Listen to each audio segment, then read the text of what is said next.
Hello, everyone. Happy Sunday. I'm Riley King, and welcome to Politics with Riley King. Let's begin. U.S. Rep. Eric Sewell weighs possible presidential run. Let's take a listen to the video from WMUR News 9, Adam Sexton.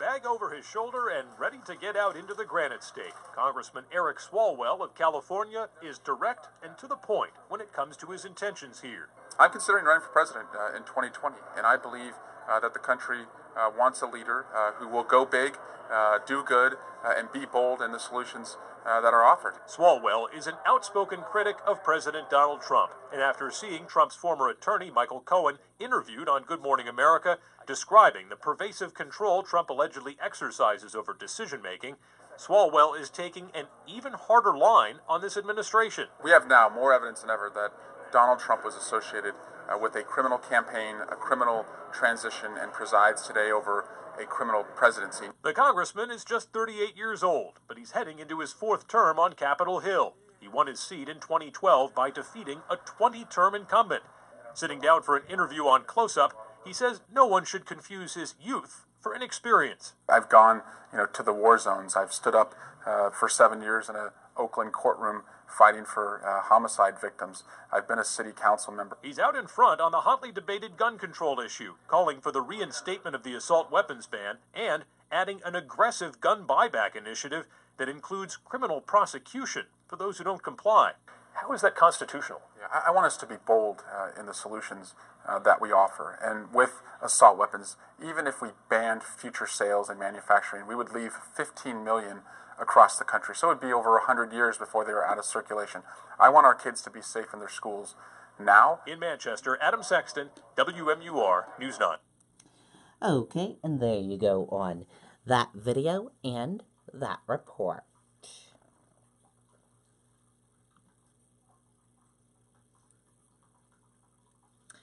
Efforts to put New Hampshire GOP behind Trump faces pushback.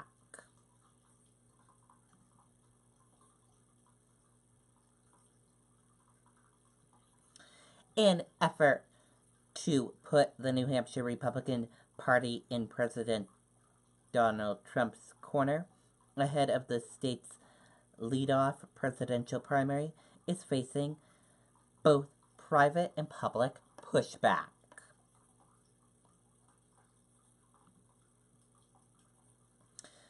Julian Castro forms exploratory committee for possible 2020 presidential run.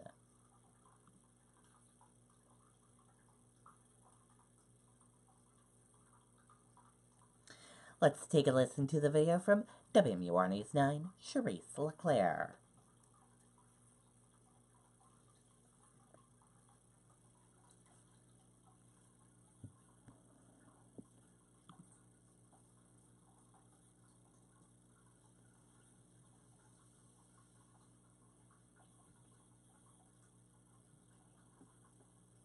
One month from today, Julian Castro will announce his decision and says he'll be speaking with Americans across the country in the meantime about what they want in a leader.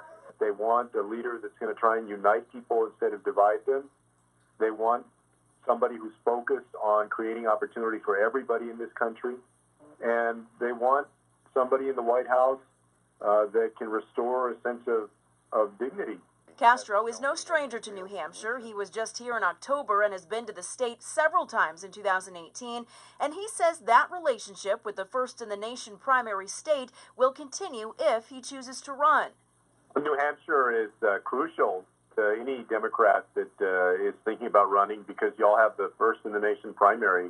And that's why I've been out to New Hampshire 3 times during 2018 But in 2020, a twist in California. They're now holding their primary on so-called Super Tuesday, which will be in March, not long after New Hampshire's first-in-the-nation primary. So what will that mean for any possible changes to campaigning here in the Granite State as candidates look to grab its delegates? Of course, having Texas and California on Super Tuesday means that there's attention and resources that are going to be devoted to those two big states.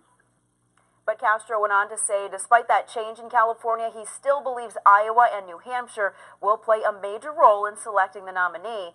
Meantime, Democrats have been speaking with New Hampshire voters, including the only officially declared candidate, Maryland Rep. John Delaney. New Jersey Senator Cory Booker was also here over the weekend, but has not yet confirmed if he will be running. Live in the studio, I'm Charisse LeClaire, WMUR News 9. Okay, and there you go on that video and that report.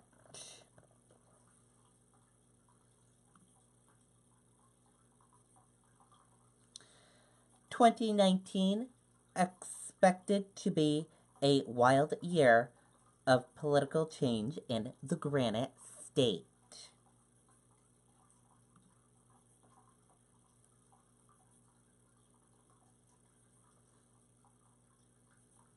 New Hampshire Democrats and Republicans agree on one thing when it comes to 2019. It's going to be a wild year in politics. Just 6 weeks after the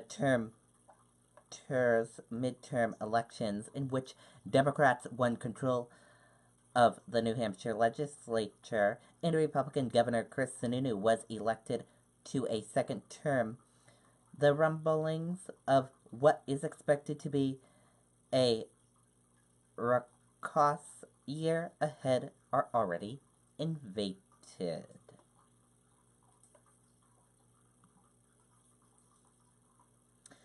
Stormy Daniels ordered to pay President Trump $293,000 in attorney fees.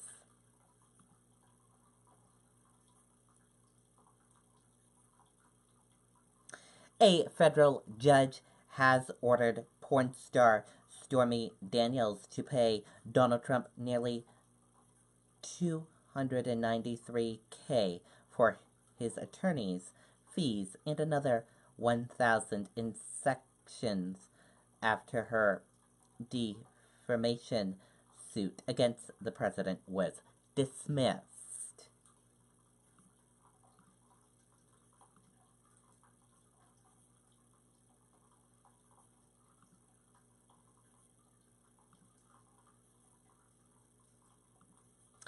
Sununu Inner Circle received thousands from Lobbyists Fund nonprofit.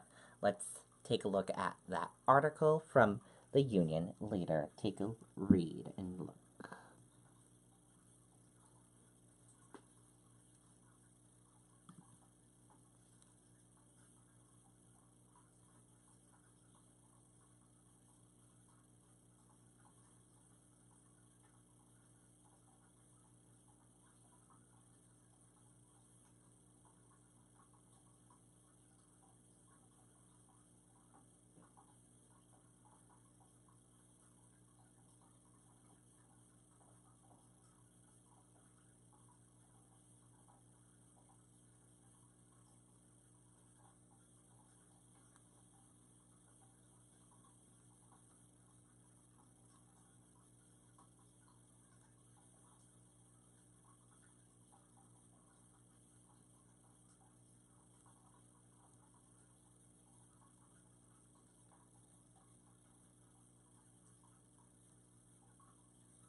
And if you want to see this article, we will have a link for you on the Riley King Network Facebook page, and you can also go to the Union Leader website and see it on there as well.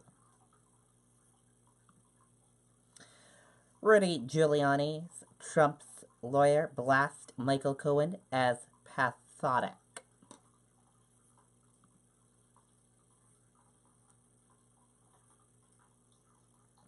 President Donald Trump's personal attorney Rudy Giuliani blasted the president's former personal lawyer, Michael Cohen, as pathetic and a serial liar when questioned about Cohen's claims. There are 10 Italian Serie A matches for Week 16. Inter Milan beat Udinese. Sorry about that, everyone. When questioned about Cohen's claims that a candidate Trump directed him to arrange hush payments to a woman who claimed to have past affairs with Trump. And that does it for this edition of Politics with Riley King. I hope you all enjoyed this edition of Politics with Riley King, and I hope you all have a wonderful rest of your Sunday. I'll see you back here next Sunday for another edition of Politics with Riley King. Goodbye, everyone.